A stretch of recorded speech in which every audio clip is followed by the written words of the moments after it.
Hello students, BPSC 70 की answer writing class में सबका स्वागत है।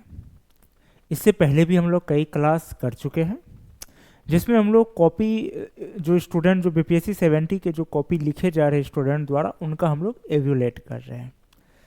और इसमें हम लोग समझने का कोशिश कर रहे हैं कि आंसर राइटिंग या एसे में क्या गलतियाँ नहीं करनी चाहिए, किस प्रकार की गलती नहीं करनी चाहिए, ये हम लोग समझ रहे हैं।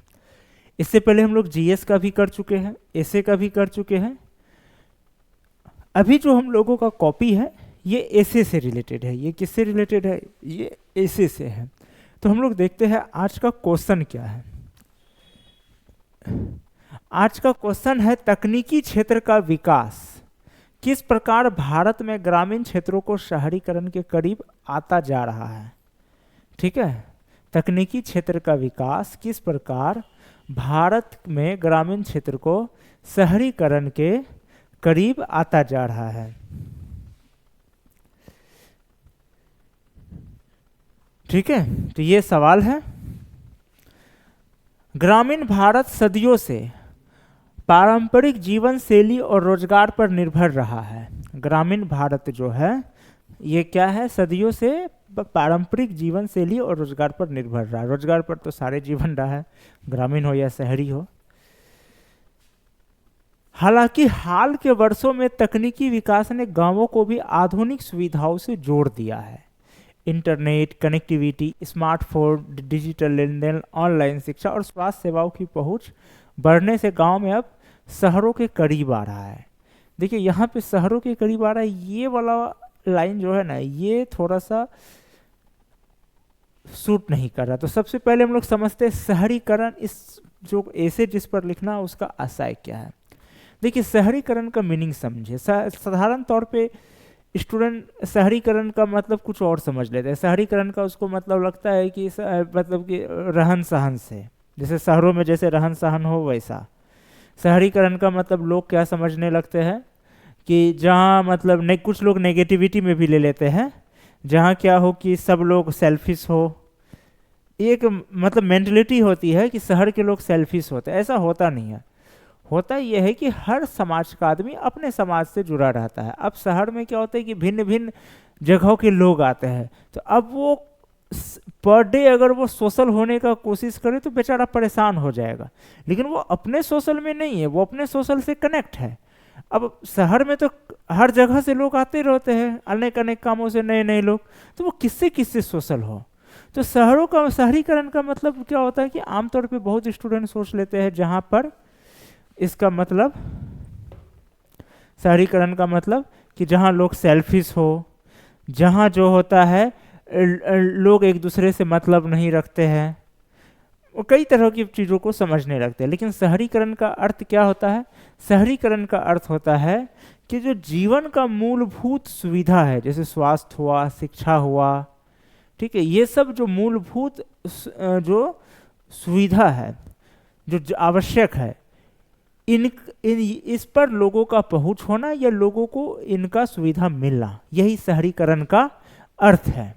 ठीक है, तो यहाँ हम लोग देख रहे हैं कि जो ये इसमें आंसर जो शुरुआत है, शुरुआत का भूमिका में बस सही है।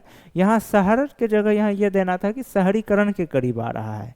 ठीक है, यहाँ पे शहरीकरण शब्द का प्रयोग करना था, शहरीकरण। ठीक है, भारत में डिजिटल इंडिया अभियान के तरह गांवों में इंटरनेट और मोबाइल नेटवर्क का तेजी से विस्तार हुआ है। आज देश के अधिकांश गांवों में 4G और 5G नेटवर्क उपलब्ध है, जिसमें ग्रामीण लोग भी डिजिटल सेवाओं का लाभ उठा रहे हैं।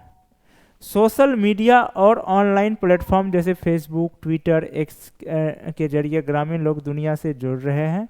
साथ ही गांव के लोग ऑनलाइन शॉपिंग जैसे फ्लिपकार्ट, अमेजॉन, जियो का मार्ट, मंत्रा होता है, ये मंत्रा कर दिए है, से विश्व के किसी भी स्थान के अच्छी वस्तु को खरीद सकता है। ठीक है, पहले ग्रामीण क्षेत्रों में नकदी आधारित लेन देन प्रचलित था, लेकिन डिजिटल भुगतान सेवाओं जैसे यूपीआई, पेटीएम, गूगल पे, फोन के विस्तार से अब गांवों को भी कैशलेस लेन देन की ओर बढ़ा रहा है, जिससे गांव में भी शहर की तरह लग रहा है। फिर ये सर देखिए यहाँ पर इससे फायदा क्या हो रहा था, इसको ये चीज देना था, पॉइंट यहाँ पर व्याख्या करना था कि बैंकों के पहुंच करीब पहुंच रहा है, जिससे लेन देन क्या हो रहा है, ऑनलाइन लेन देन से अब क्या हो रहा है, गांवों में भी व्यापार तेजी से बढ़ रहा है, गांवों में भी व्यापार तेजी से बढ़ रहा है। और बैंकिंग सुविधा से जुड़ने के कारण गांव के लोग भी अब क्या कर रहे हैं, कोई भी गवर्नमेंट का लाभ हो या व्यापार का जो लेन देन होता है वो तेजी से कर रहा है, जिससे वहां भी रोजगार सृजन हो रहा है। इस पर थोड़ा जोर देना था, क्योंकि किसान और छोटे व्यापारी अपने उत्पादों को डिजिटल माध्यम से बेच रहे हैं, सरकारी सब्सिडी और योजनाओं का पैसा सीधे लाभुक के खाते में ट्रांसफर हो रहा है, ये लिखे हैं आगे जाके। पहले ग्रामीण किसान पारंपरिक तरीके से खेती करते थे, लेकिन आज तकनीक ने पारंपरिक खेती को आधुनिक बना दिया। ठीक है, अब किसान ड्रोन, सैटेलाइट, इमरजेंसी स्मार्ट सिंचाई पर कभी कर रहे हैं, हालांकि इतना अभी कर नहीं रहा है इंडिया में, लेकिन ये संभावना है कि जिस तरीके से आगे बढ़ रहा है एग्रीकल्चर में टेक्नोलॉजी, हो सकता है 4 साल 5 साल बाद करना शुरू हो जाए, ये एक अच्छी बात है, कहीं कहीं हो भी रहा है। स्मार्ट खेती से फसलों की उत्पादकता और गुणवत्ता में वृद्धि हुई है, साथ ही कृषि में मशीनरी और स्वचालन से श्रमिकों की निर्भरता कम हुई है, जिससे लोग अन्य क्षेत्रों रोजगार की तलाश कर रहे हैं। पहले गांव के विद्यार्थियों को पढ़ने के लिए शहर जाना पड़ता था, लेकिन आज तकनीकी विकास ने शिक्षा को भी गांवों तक पहुंचा दिया है। Digital learning platform Byju's, Unacademy, Diksha, e Pathshala ग्रामीण क्षेत्रों के गुणवत्तापूर्ण शिक्षा प्रदान कर रहे हैं। ऑनलाइन कोचिंग के माध्यम से ग्रामीण क्षेत्र भी प्रतियोगी परीक्षा की तैयारी कर सकते हैं। ई लर्निंग से छात्रों को शहरी छात्रों के बराबर अवसर मिल रहे हैं, ये बिल्कुल सही बात है। यहाँ ई इस तरीके से भी लिखा जा सकता था, गांवों में डिजिटल लाइब्रेरी और वर्चुअल क्लासरूम स्थापित किया जा रहे हैं, बिल्कुल सही। ये स्थापित क्यों किया जाएगा, डिजिटल लाइब्रेरी तो ऑटोमेटिक उसको मिल जाएगा ई लर्निंग में, ये वाला पॉइंट बिल्कुल अजीब है।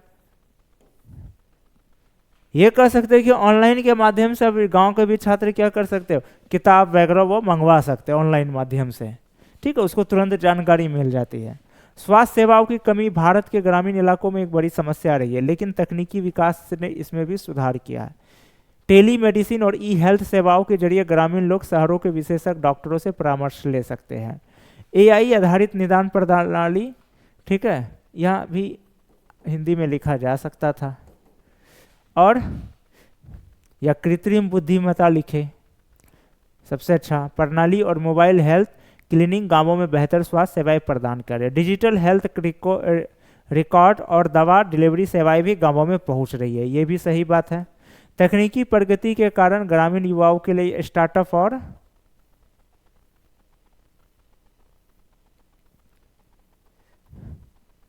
उद्यमिता के अवसर खुले हैं, ठीक है, अवसर खुले हैं। गांवों में छोटे उद्योग, कृषि आधारित स्टार्टअप और ई कॉमर्स व्यापार बढ़ रहे हैं, ये भी सही है। सरकार की स्टार्टअप इंडिया और मुद्रा योजना जैसी योजनाओं के तहत युवाओं को वित्तीय सहायता मिल रही है। महिलाएं भी स्वयं सहायता समूह के माध्यम से, फिर ये अंग्रेजी का ये करती है, ऑनलाइन व्यापार कर रही है। सरकार द्वारा गांवों को शहरीकरण की ओर ले जाने के लिए कई तरह की योजनाएं चलाई जा रही है। स्मार्ट गांव पहल के तहत बेहतर सड़कें, बिजली, जल आपूर्ति और इंटरनेट कनेक्टिविटी दी जा रही है।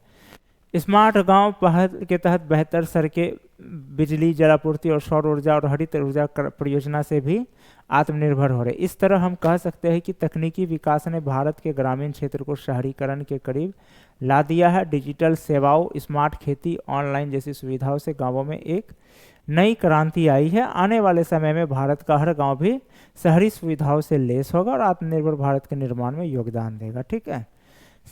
तो काफ़ी अच्छे तरीके से इन्होंने व्याख्या किए हैं, हालांकि कुछ कुछ चीज़ों को मिस भी किए हैं, लेकिन फिर भी बहुत बेटर है और पहले से काफ़ी जो है अच्छे हैं। तो इसमें इनको दिया जा रहा है 10 में से 6 मार्क्स, ठीक है। कितना दिया जा रहा है, 10 में से 6 मार्क्स। काफ़ी अच्छे तरीके से लिखा है, इसमें कोई दो राय नहीं है। और देखिए ऐसे में कभी भी यही बात है, प्रेशर लेने की ज़रूरत नहीं, बस आपको फैक्ट पता रहना चाहिए आपके। अब जैसे इनको पता है ये करंट वगैरह पढ़े हुए हैं, करंट वगैरह से काफ़ी कनेक्ट जुड़ा हुआ है, तो इस वजह से क्या हुआ, फटाफट अच्छे से लिखा गया। तो ऐसे में इसीलिए बार बार मैं कहता हूँ कि टेंशन लेने की कोई ज़रूरत नहीं होता है, बस आप फैक्ट पर ध्यान दीजिए, अपना GS1 GS2 पर ध्यान दीजिए, और जैसे जैसे आपका स्पेशली GS2 का आंसर राइटिंग मजबूत होता जाएगा, आपका ऐसे ऑटोमेटिक मजबूत हो जाएगा। तो आज का क्लास हम लोग यहीं एंड करते हैं। हम लोग नेक्स्ट क्लास में फिर नए आंसर को इवैल्यूएट करेंगे। और आप लोगों को बता दूं, BPSC 70 का 5 अप्रैल से new batch test full length test शुरू हो रही है। रजिस्ट्रेशन शुरू है। शुरुआत में एडमिशन लेने वाले छात्रों को छूट भी मिल रही है, फी में भी छूट मिल रही है, साथ में वीकली टेस्ट फ्री दिया जा रहा है। तो जो स्टूडेंट इच्छुक है वो एडमिशन ले सकते हैं 9135904639 पर। ठीक है, आज का क्लास हम लोग यहीं एंड करते हैं।